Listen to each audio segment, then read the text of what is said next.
యేసుక్రీస్తు నామములో మీ అందరికీ వందనాలు. నా దేవుడు ఆయన విశేషమైన కృప మనకు సదాకాలం తోడై ఉండి నడిపించునుగాక. ఈరోజు ఒక వాక్యాన్ని చదువుకొని ముందుకు నడుద్దాం. ప్రసంగి గ్రంథము 5వ అధ్యాయము 16వ వచనం నేను చదువుతున్నాను. అందరూ కూడా బైబిల్ ఉంటే తీసి చదవటానికి ఇష్టపడండి. దేవుని మెండైన దీవెనలు పొందుకోవాలంటే బైబిల్ జ్ఞానం మనకు కావాలి. ప్రసంగి గ్రంథము 5వ అధ్యాయము 16వ. అతడు వచ్చిన ప్రకారమే మరలా పోవును, గాలికి ప్రయాసపడి సంపాదించిన దాని వలన వానికి లాభమేమి అంటున్నాడు. ఇక్కడ ప్రసంగి అంటే సొలొమోనుకు జ్ఞానం ఇచ్చిన వాడు యెహోవా. ఆయన ఆస్తులు అడగలా, అంతస్తులు అడగలా. అయ్యా, నీ ప్రజలను పరిపాలించడానికి నన్ను ఒక యోగ్యమైన పాత్రగా ఎన్నుకున్నావు. ఈ ప్రజలను నడిపించటాలంటే నాకు తగిన జ్ఞానం సరిపోవటం. ఆ జ్ఞానం నాకు ఇయ్యయ్యా అని అడిగాడంతే. మనం కూడా ఒక్కసారి మనం ఏదన్నా కొద్దిగా కలిగితే నానే సంపాదించేశాను, నేనే ఇది కట్టేశాను, నేనే ఇల్లు కట్టాను, నేనే పెళ్లి చేశాను, నేనే అని ఊరేగుతాం. అది దేవుని చిత్తం కాదు. అది దేవా నీ చిత్తంలో జరిగిందని మనం చెప్పుకోవాలి. మనం చెప్పటమే కాదు, ఆయన జరిగించబట్టే జరిగింది మనకి. లేకపోతే నేను అనుకుంటే జరిగేది కాదు. అలాగే సొలొమోను అడిగాడు, అయ్యా నాకు ఈ ఇశ్రాయేలు ప్రజలను పాలించడానికి నాకు తగిన జ్ఞానం కొదవగా ఉన్నది, జ్ఞానం అనుగ్రహించాడు. ఆ జ్ఞానం ఇచ్చాడు దేవుడు. ఆయనే జ్ఞానం ఇచ్చాడు, దానికి తోడు మళ్ళీ ఐశ్వర్యం ఘనత కూడా ఇచ్చాడు. నన్ను కూడా ఒకదానికొకటి పెంచుకుంటాడు కానీ తుంచుకుంటున్నాడు. మనం ఎలా ఉండాలి? ఆయన సన్నిధిలో తగ్గింపు జీవితం, తగ్గింపు మనస్తత్వం, తగ్గింపు ఆలోచనలు మనం ఉండాలి. మనకు ఏ పని చెప్తే ఆ పని నమ్మకంగా చేయాలి. ఇది నీవు ఈ పని చెయ్యి, ఈ పని చేస్తే దానిలో నమ్మకత్వం కలిగితే నీకు ఇంకొక దానిలో ఒక అవకాశం కలిగిస్తాడు. అలా నమ్మకం కలిగి ఉండాలంట మనం. అలా నమ్మకం కలిగి ఉండి దేవుడి ప్రణాళికను బట్టి మనం ముందరగానే అతను వచ్చిన ప్రకారమే మరలా పోవాలి.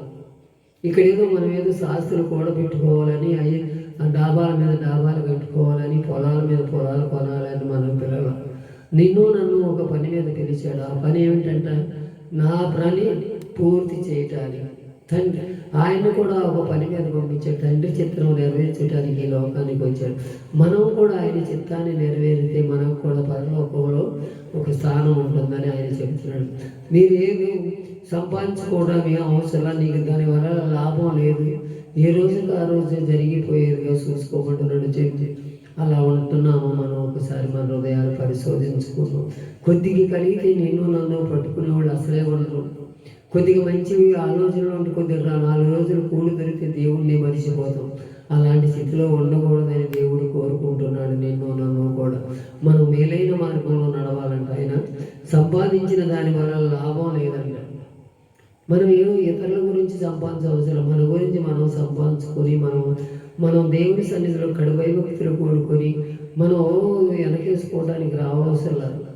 నన్ను పిలిచినందుకు నీ కుటుంబాన్ని, నీ పిల్లల్ని, నీకు కలిగిన సమస్తాన్ని, నీ దేశాన్ని, నీ రాష్ట్రాన్ని అన్నీ కూడా ప్రార్థన చేస్తే దేవుడు కార్యం చేస్తాడు. అదే మనకు జ్ఞానం ఇచ్చేవాడు ఆయన మాత్రం.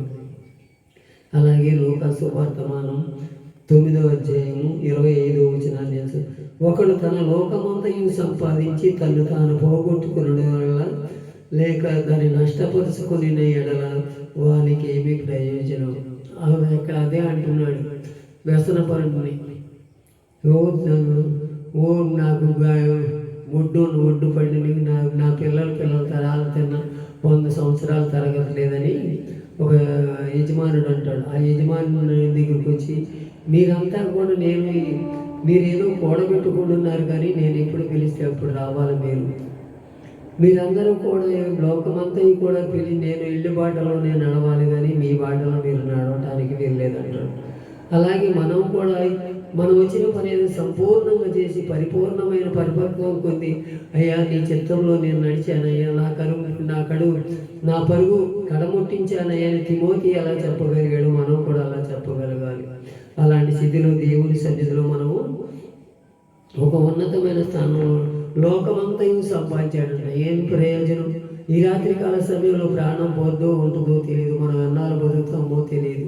దాని గురించి ఈ ప్రయాస మనకెందుకు? దేవుని కోసం, మన కుటుంబం కోసం, మన పిల్లల కోసం, మన గురించి మనము ప్రార్థన చేస్తే దేవుడు మన పట్ల కార్యం చేయటాన్ని ఉంచుతాడు. మీరు అతడు వచ్చిన ప్రకారమే మరలా పోరు, మళ్ళీ దానివల్ల మీకు ప్రయోజనమే లేదు. మీరు ఎలా వచ్చి తల్లి గర్భంలోంచి ఎలా వచ్చారో మళ్ళీ అలాగే వెళ్ళిపోతాడు అంటున్నాడు. అలాగే అపోస్తల కార్యము 33 అధ్యాయం 6వ వచనం, ఎండి బంగారము నా వద్ద లేవు కానీ నాకు కలిగినదే నీకు ఇస్తున్నాను, నజరేయుడని యేసు క్రీస్తు నామములో నడవమని చెప్పాను. అలాగే మనకు ఒక అధికారం ఇస్తాడు దేవుడు. ఆ అధికారాన్ని మనము తొంగలో తొక్కకూడదు. మనకు ఒక దేవుని ఒక ప్రణాళిక ఉన్నది. ఆ ప్రణాళికను మనం నెరవేర్చే వారంగా ఉండాలి. యేసు నామములో నీకు స్వస్థత కలుగును గాకని ప్రకటించే వారంగా ఉండాలి. నాకు కలిగిన స్వస్థత నీకు కలుగుదయ్యా. దేవుని నమ్ముకుంటే దేవుడు నిన్ను ఉన్నతమైన స్థానంలో నిలబెడతాడు. యేసు క్రీస్తు నామములో మనమందరము కూడా ఆ నామాన్ని ఉచ్చరించి ఆయన నామాన్ని ఘనమైన కార్యాలు చేయాలి. పేతురు గారు కూడా వాళ్ళు చేపలు పట్టుకునే వాడిని తీసుకొచ్చి ఒక ఉన్నతమైన వ్యక్తిగా నిలబెట్టాడు. అలాంటి స్థితిలో నిన్ను నన్ను నిలబెడతాడు కూడా. ఆయన పట్ల మనం ఒక ప్రణాళిక కలిగి ఉండాలి. ఆయనతో మనం నడిచే కృపను మనము దయచేయాలి. ఆయన ఎప్పుడు పిలిస్తే అప్పుడు వచ్చేవాళ్ళగా మనం ఉండాలి. నాగట మీద చేవేసిన వాడు వెనక్కి తిరిగి చూడకు, ముందుకు జరిగితే దేవుని రాజ్యానికి వారసులు అవుతామని. మనకు ఎండి బంగారాలను సంపాదించుకోవసరం, ఇక్కడ లోకమంతా మనం సంపాదించుకోవసరం, నువ్వు బిల్డింగుల మీద బిల్డింగులు కట్టుకోవసరం. మనమంతా కూడా దేవుని సన్నిధిలో కడువైభక్తులు కోరుకొని, దేవా నీ చిత్తానికి నేను లోబడి ఉంటానయ్యా, నువ్వు ఎప్పుడు నాతో నువ్వు మాట్లాడుతూనే ఉంటావు, నీలో ఉండే కృపను నాకు దయచేయమని మనం ఒక తీర్మానం కలిగి నజరేయుడైన యేసు క్రీస్తు నామములో నడవమని చెప్తే నడిచాడంట. గుడ్డువాడు, చెవిటివారు, వాళ్ళందరూ ఎంతో మందిని స్వస్థపరిచిన దేవుడు నీకు నాకు ఆ అధికారం ఇస్తానికి సిద్ధంగా ఉన్నాడు. మనం ఆ అధికారాన్ని పొందుకొని ఇతరుల కొరకు ప్రార్థన చేసేవారంగా ఉందో మన కుటుంబాలు, మన జీవితాలు, మనకు కలిగిన సమస్తము దీవించబడి ఆయన రాజ్యానికి వారసులవుదాం. అలాంటి స్థితిగతుల్లో నిన్ను నన్ను చూడాలని ఆశపడుతున్నాడు. నజరేయుడైన యేసు క్రీస్తు నామములో మనం అందరము కూడా విడుదల పొంది స్వస్థతను గ్రహించి ఆయన రాజ్యానికి మన వారసులవుదాం. ఈ మాటలు దేవుడి వినికిడిలో దీవించి ఆశీర్వదించును గాక.